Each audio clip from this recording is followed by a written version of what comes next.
For Global Business Update, Michael Wilson joins us now from Cape Town, South Africa. Good morning and Happy New Year, Michael.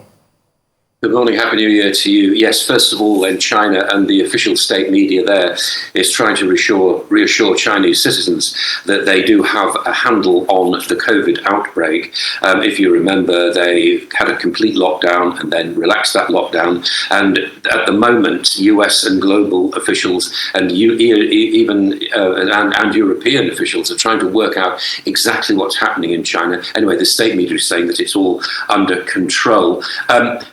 Another important indicator as far as China is concerned is house prices and all the problems that the property sector has been going through there. It's falling at an accelerating race. In December, there was a survey around 100 cities, 68 of which showed that, or said at least, that their property prices were actually falling, not by an enormous amount, but they are now at the lowest since the 2008 crisis. They've fallen altogether over those years 40%, and not expected to regain some of their value until the middle of 2023, the middle of this year.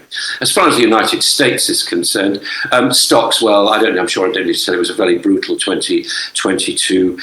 Wall Street had its worst year since 2008, sticky inflation, aggressive Fed rate rises, and all the rest of it, which we've covered regularly on this program. And of course, the invasion of Ukraine and how that actually happens at the moment. And Congress members in the United States are additionally warning that, as well as we've already had the ban on TikTok being used on government devices in the United States, and they feel as though there'll be very strong regulation on other social media sites as well, particularly those linked with Chinese software. So that's a warning from the members of Congress as they begin their first market trading day today. The IMF has said that recession will hit about a third of the global markets this year. That's according to Kristalina Georgieva, who is the chairman of the IMF. She says that 2023 will be an extremely tough year. US, EU, and China, they've all started their recessions more or less at the same time,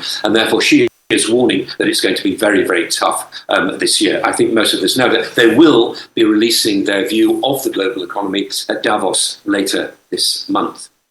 Big oil profits. Now, you remember me talking on Friday about Exxon taking a legal tilt at the EU. Well, they're joined by Chevron and Exxon, have shared about $100 billion in profits after the pandemic crash and so on. Rapid demand. And Exxon shares are up 80%, Chevron shares up 52%. I can't help thinking that both these companies will come into the sights of people who want to impose a windfall tax on them, notwithstanding Exxon's legal action against the EU.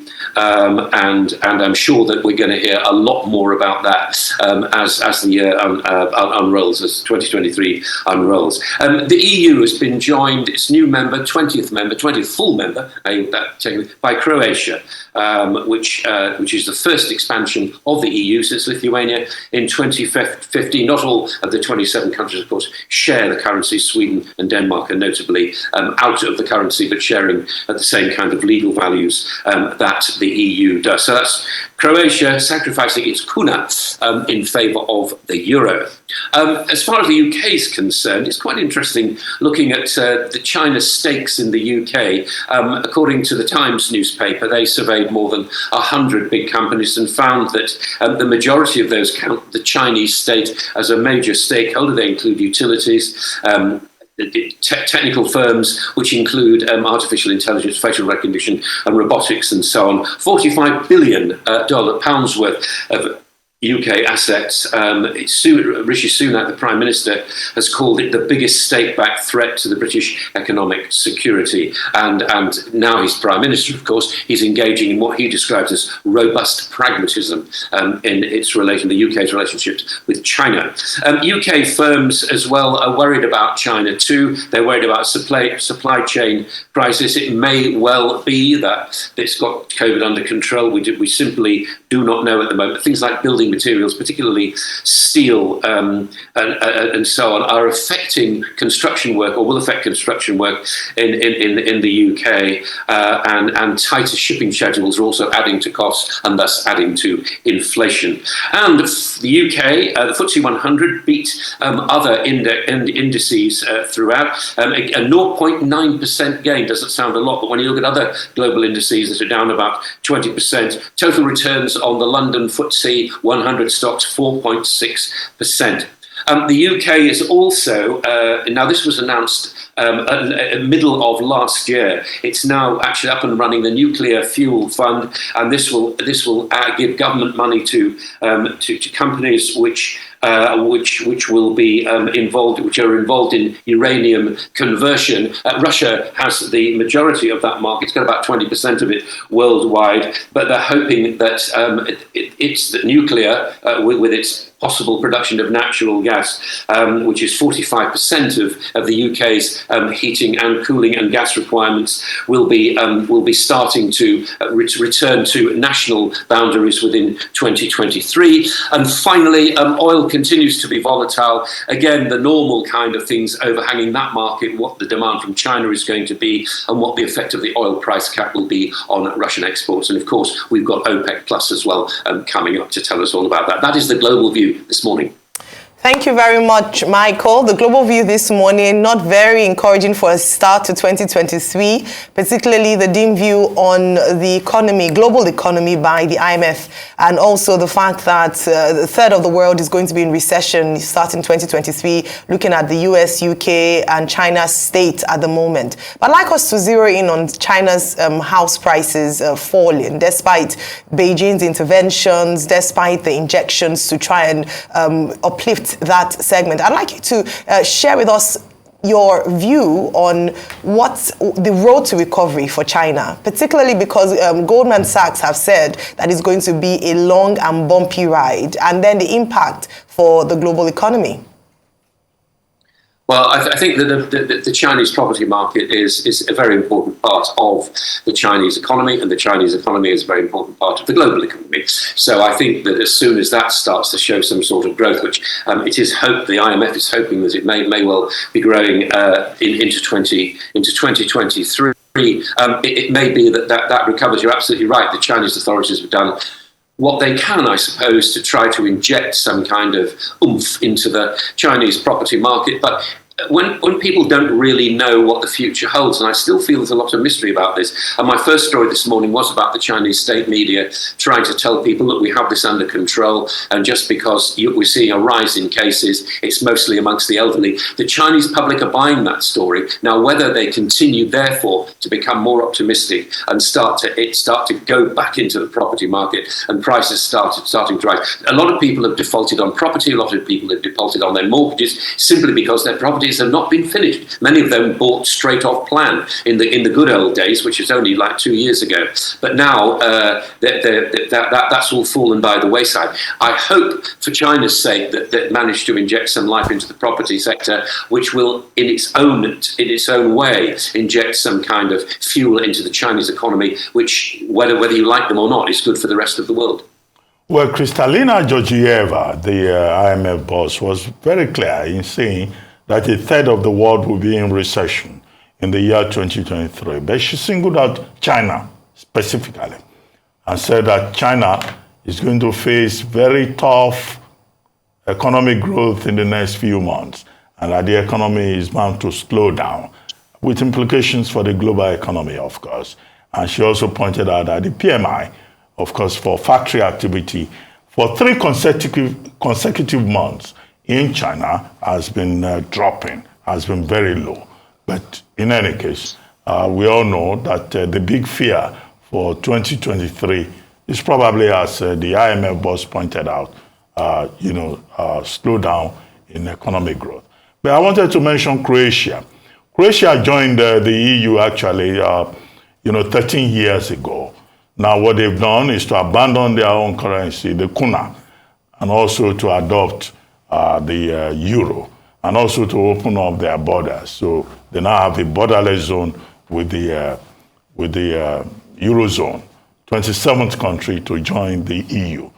But the fear that has been expressed by some people is that while this will help tourism in this country of 3.9 million people, that it will also drive up the cost of living crisis. So what are the advantages, in your view, for Croatia? Is it about cost of living crisis, or the fact that this country will gain better advantages being part of the Eurozone? And then, of course, inflation. Croatia has one of the highest inflation rates in the Eurozone now, 13.5%.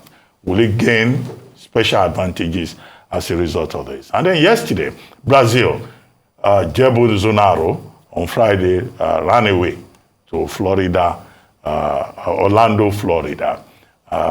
Then Lula da Silva took over yesterday. The presidential sash was handed over to him by a garbage collector, a 33-year-old garbage collector. But what is ahead for Brazil?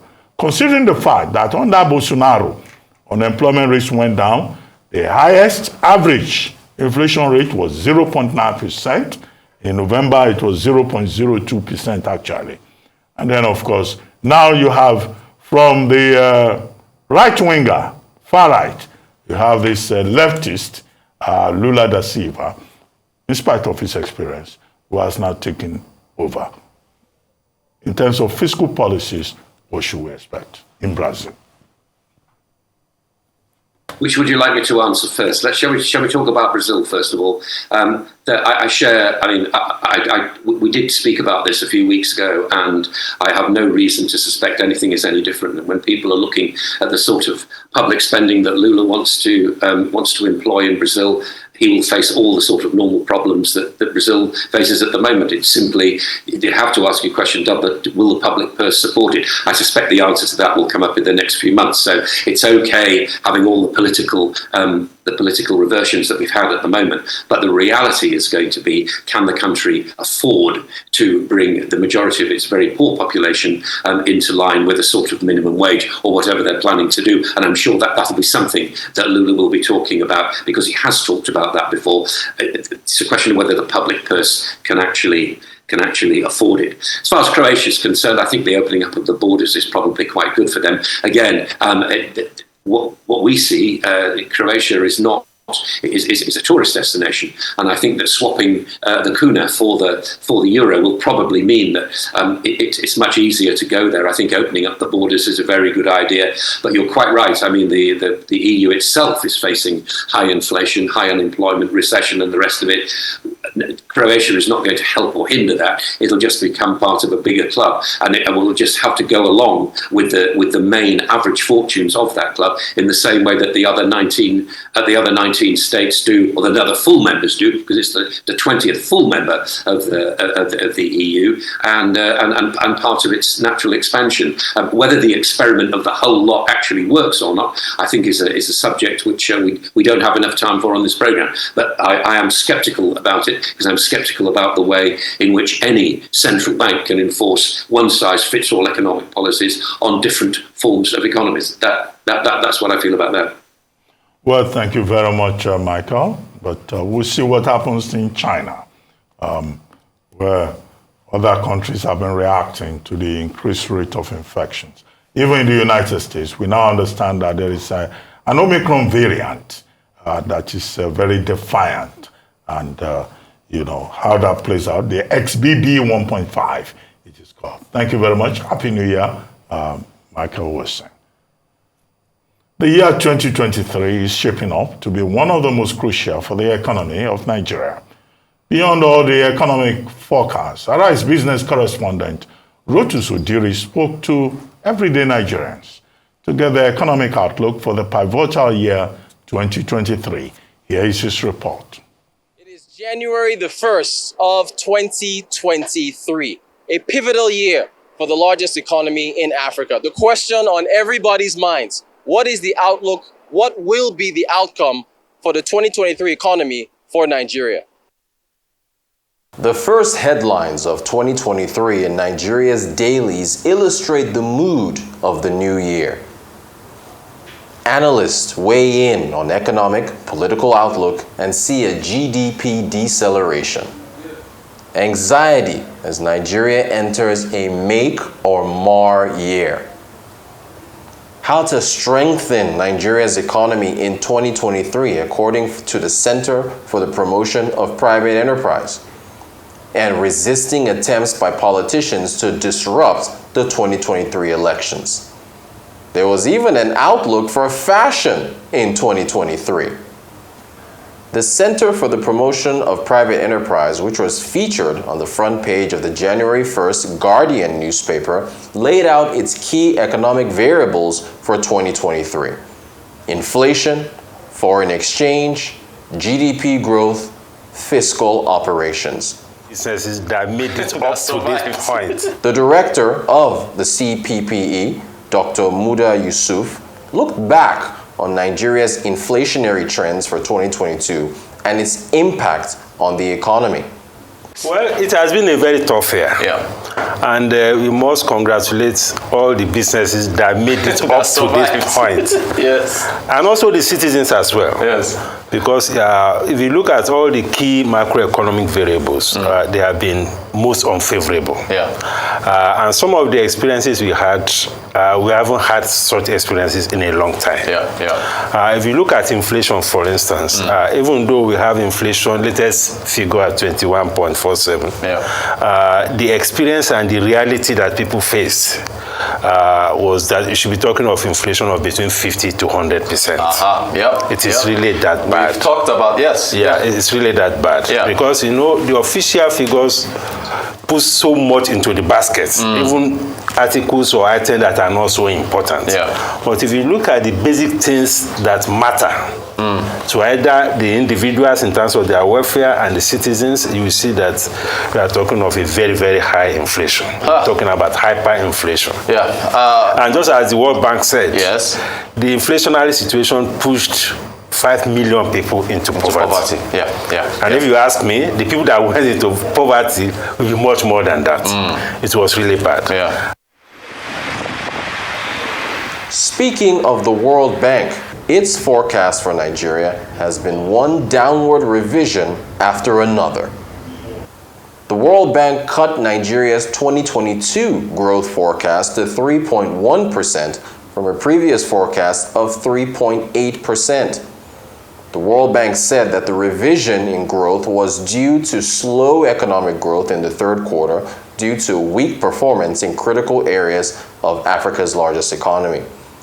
In its latest Nigeria Development Update launched in Abuja, the Federal Capital Territory, the bank said that the nation had to make hard choices or face a worse economic downturn in the months and years ahead. The bank also forecast growth to slow to 2.9% in 2023, adding that Nigeria's economy needs to grow faster to reduce poverty. It noted that despite favorable global oil prices, business as usual economic management is not delivering desired outcomes, and even if a crisis is avoided in the near term, long-standing policy and institutional challenges are persisting and severely constraining Nigeria's economy. The International Monetary Fund also revised downwards Nigeria's growth projection. The IMF revised Nigeria's 2022 GDP growth forecast to 3% from 3.4%, citing weak oil production and the adverse effects of recent flooding. Not far behind the World Bank's 2023 2.9% forecast, the IMF forecast 3% for Nigeria's economic growth in 2023. This obviously means that Nigeria did not make the IMF projected list of the fastest growing African economies in 2023. Senegal topped the list with projected growth of 8%, with Niger Republic in second place at 7.2%, and Rwanda, the Democratic Republic of Congo, and the Ivory Coast tied for third at 6.7% respectively.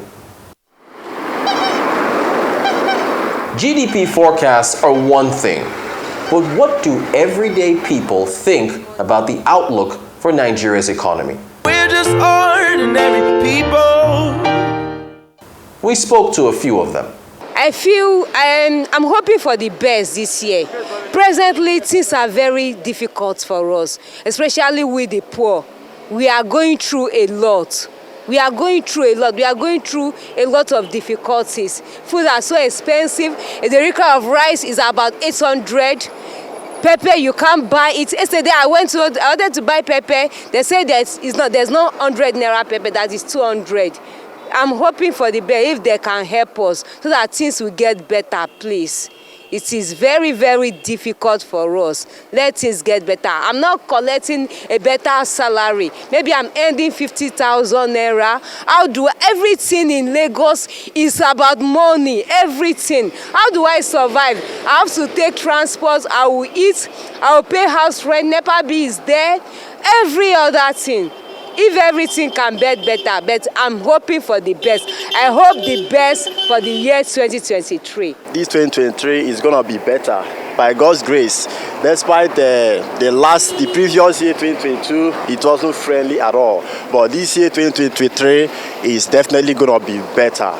Yes, by my faith. I'm hoping it's going to be great, and whoever that gets elected, I just hope the person comes to do something really meaningful. Because last year, I almost said this year, last year things were really crazy, and it feels like every year things are always becoming really worse.